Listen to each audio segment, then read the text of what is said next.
The moment I realized I was a villainess in a story, I was sitting in a cafe, handing a check to a poor girl.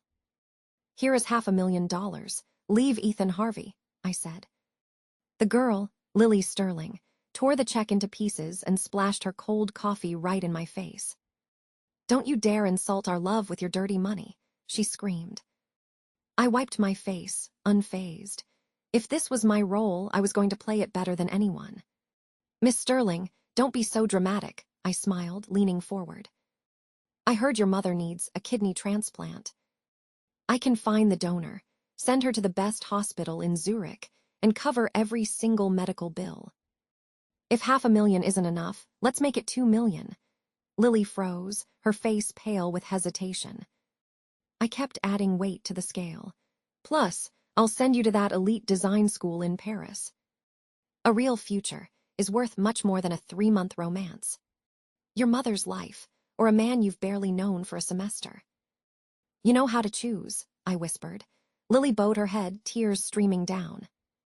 "Thank you, Miss Kane," she finally choked out. I didn't say a word. I ordered 3 more iced coffees. The November air was freezing. I stood up and poured all 3 cups over her head, one by one. The liquid soaked her hair and dripped onto the floor. "No need to thank me," I said, leaving a $2 million check on the table. Ethan Harvey was my childhood friend. Our families had a pact. We were to marry after his graduation. But just 3 months into college, he wanted to call it off for his true love. Sitting in that cafe, a flood of memories hit me like a train. I realized I was in a book. Lily was the heroine, and I was just the jealous villainess destined to lose everything and die on the streets. I looked at the check. If the script says I'm evil, I'll be the most successful villain there is. Ethan barged into my office without a word, slamming his hands on my mahogany desk. "Angelica, did you do this? Why did you force Lily out of the country?" "You're heartless," I sighed, looking at the documents he just scattered. He looked so immature, so loud. "Ethan," I said calmly, looking him in the eye, "knock before you enter." "It's called manners. I didn't force her. I simply gave her a choice she couldn't refuse. We are in love." "You're just being cruel," Ethan screamed. I took a slow sip of my coffee. "First of all, Ethan, we are engaged. Until that's broken, she's a mistress and you're a cheater. Second, she needed help for her mother that you couldn't provide. I gave her a donor, a future, and a way out. She chose those over you. It's that simple." He stormed out, leaving me in peace. The morning headlines were messy. Harvey Holdings heir seen at bar with mystery women. Ethan Harvey racing luxury cars at midnight. They even hinted I was crying into my wine. I laughed. I didn't have time for his tantrums. I had a company to run. I picked up the phone. "It's time," I said to the person on the other end. "Send in the first girl. Make sure she's exactly his type." My birthday party was a grand affair. I wore a black fishtail gown, holding a glass of champagne as I greeted the city's elite. My father officially announced me as the sole heir to the Kane Global. Suddenly, the doors swung open. Ethan walked in wearing casual clothes, holding the hand of a girl in a white dress. She looked like a cheap imitation of Lily. The room fell silent, the air thick with scandal. "Meet Rose, my new girlfriend," Ethan announced, chin held high. I didn't even blink. "Ethan, stop being childish," I replied, my voice echoing through the hall. "If you want to break the engagement, talk to your father. Until then, you're just a man cheating on his fiancée. And Rose. She's just the next distraction." His face turned red as he dragged her away. He didn't even say, "Happy birthday." 2 weeks later, I got a text from Rose. Mission accomplished. At a local bar, my friends were gossiping. Ethan had been scammed. Rose had convinced him to sign over all his savings as a gift before she vanished into thin air. He was broke, sick in the hospital, and his father had cut off his credit cards. I watched him walk into the bar, looking like a beaten dog, searching for a place to hide. Ethan was at his lowest, drinking alone until he passed out. A sweet waitress named Rainey Brooks took him home. "You were so drunk," she said the next morning, handing him breakfast. "I even paid your bill. It was $1,800. Ethan reached for his phone. But his cards were frozen, and his savings were gone. For the first time, the golden boy of Harvey Holdings was completely penniless. Desperate, Ethan went to a local pawnshop to sell his limited edition watch. He didn't know I owned the place. I called the manager. "Offer him the lowest price possible, then cut that in half. If he doesn't like it, tell him to get lost." Ethan hesitated, his hand trembling as he handed over his last piece of luxury. He took the measly sum. He had no choice. I sent him a cold text. "I'm taking back the apartment I bought for you. Since you want to be independent, start now." He pounded on my door that night, screaming my name, but I didn't open it. I watched him through the security camera, a fallen prince sitting in the hallway, illuminated by the dim light of his phone. My goal was to break his pride, piece by piece. Ethan started playing guitar at a dive bar to pay Rainey back. He looked like a tragic hero, attracting a crowd of sympathetic girls. I visited him once, standing in the shadows. "Is this your grand rebellion?" I asked. "Playing for tips." He looked up, his eyes filled with a new, bitter melancholy. "I'll prove myself, Angelica," he whispered. I just smiled. Life isn't a romantic movie, Ethan. One rainy night, Ethan was cornered in an alley while walking Rainey home. He was beaten and left with a broken leg. When I arrived at the hospital, Rainey was crying by his bed. I looked at his pale, pained face. "You can't even handle a few thugs, Ethan," I said coldly. "How do you expect to handle the business world? If you need real help, you know where to reach me." Ethan thought he had finally found real love with Rainey. That was until he walked into her apartment and found her in the arms of another man. He was furious, ready to fight for her honor, but Rainey just looked at him with bored, cold eyes. "Ethan, let's be real.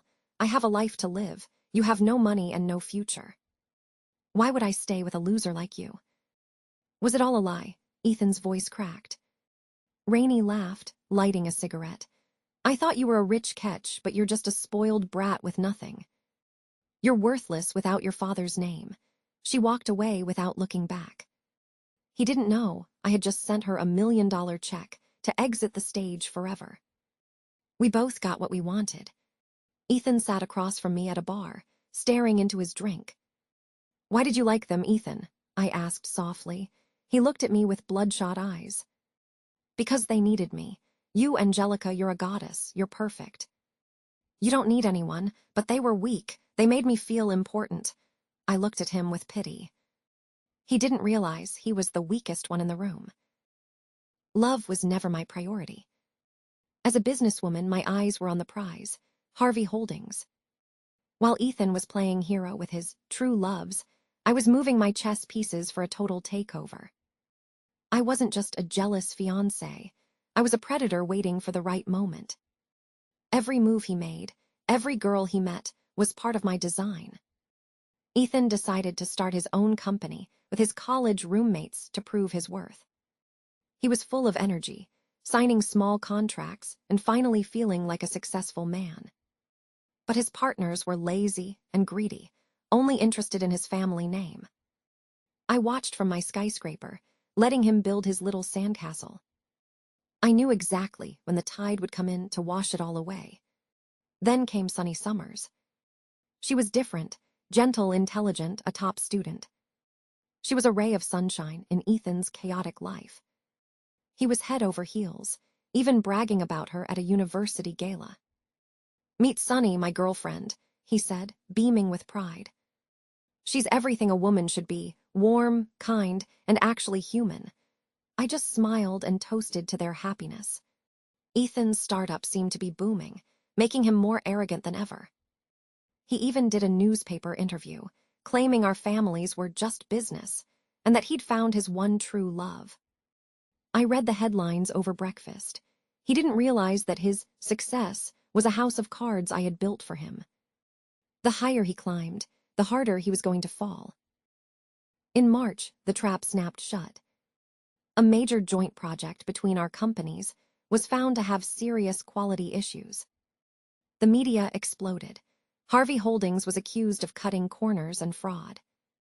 Their stock plummeted, and a full investigation was launched.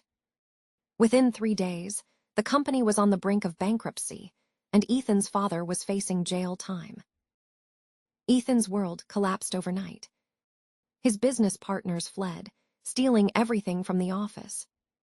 He went to Sunny for comfort, only to find her packing her bags. "Ethan, you have nothing left," she said calmly. She wasn't just leaving him. She was walking straight to my office with the final documents. I needed to take over his family's empire.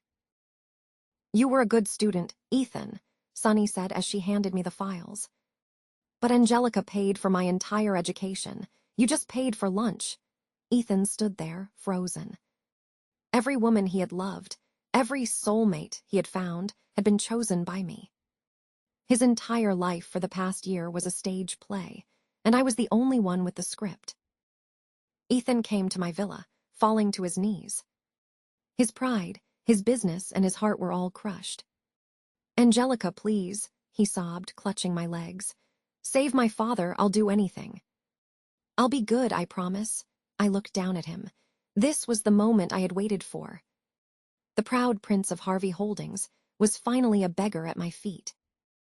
"How many times have you betrayed my trust, Ethan?" I asked, my voice cold and indifferent. "I don't believe you." He broke down, wailing like a terrified child. I let him sit in the cold silence of the villa for a long time. Just as he was about to lose all hope, I whispered, "One last chance, Ethan. Don't make me regret it." I saved his father, but the price was everything. I took every single share of Harvey Holdings. His father was furious, realizing he had been played, but he had no choice. He demanded we marry to secure the family's future. I agreed, but I didn't need a husband. I needed an heir, and Ethan. He was just the means to an end. I didn't want a real life with a man who had loved so many others. We used IVF, and 10 months later, I had a healthy baby girl. She was my legacy, my future. On Ethan's 22nd birthday, I handed him a one-way ticket to France. "Go find your true love there," I said. "You're no longer needed here." I watched the plane take off from my skyscraper office. Ethan was gone, likely to find Lily in Paris. Maybe they'd finally have their fairy tale ending. I didn't care. I had my daughter, my empire, and total control. People call me the cold-hearted villainess. They're right.